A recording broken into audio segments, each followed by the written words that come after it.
the guard dogs, ready to attack whenever the owner says, hey, second boy. The first interview with Stephen Carrillo was 20 minutes long, and that second one lasted for an hour and a half. So you've spoken to him for almost 2 hours. Yeah. Gisela Pérez de Acha is one of our reporting partners at UC Berkeley. Carrillo spoke to her from jail where he's awaiting trial. She is the only journalist to have interviewed him. The police it's the government's strong arm, basically. Before he was captured, Carrillo wrote messages in his own blood, including a single word that would be the key to all the chaos: boog. And what the boogaloo is a revolution, revolutionary thought. Carrillo told Perez de Acha that he was part of a movement called the Boogaloo Boys.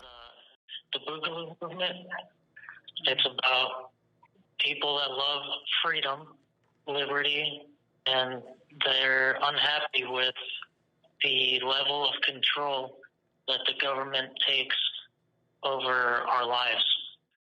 Being free to do what you want as long as you don't hurt anyone else. Aren't you accused of hurting someone?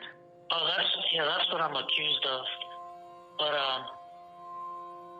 so back to the example, that's what I wanted to get to, is the freedom of choice, the freedom of expression.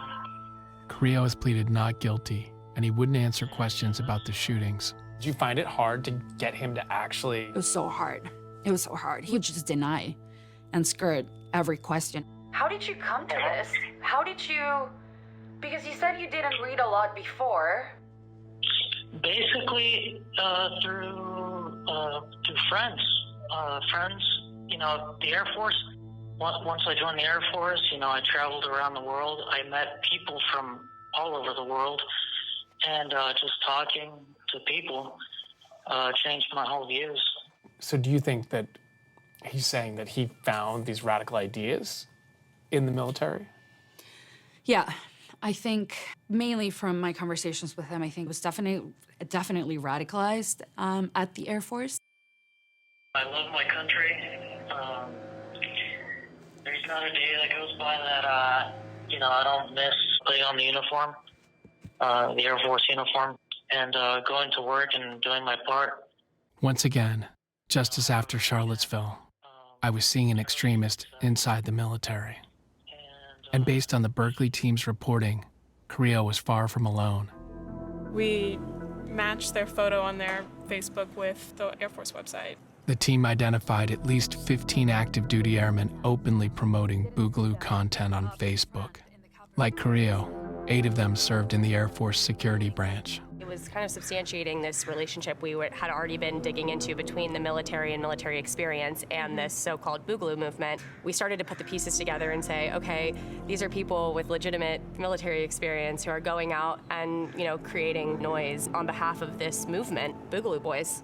So was Stephen Carrillo part of a local or regional chapter or cell or militia? What was the deal? Yeah, we know that he was a part of a local militia group called the Grizzly Scouts. And so did Stephen ever train with these guys? Did he meet up with them? He did. They had 2 meetings. The first was on April 25th.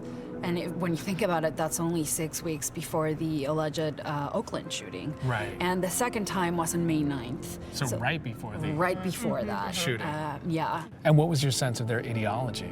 The movement's decentralized. Anyone can call themselves a Boogaloo Boy. Just because there's a group of Boogaloo Boys who say, we're colorblind, look at, these people who affiliate with our group who are not white, doesn't mean that there aren't white supremacists who affiliate with the Boogaloo movement. They're very much so fluid in a sense. Ultimately, the Boogaloo means a violent insurrection. Like, ultimately, whatever the spectrum you're in as a Boogaloo Boy, you are wishing and actively pushing for a violent insurrection. And I think in Stephen Carrillo's case, what's really interesting is if you saw some of the posts he was putting on Facebook prior to that event, he was, let's use these protests to our advantage. Let's go out and sort of use this moment to capitalize on it.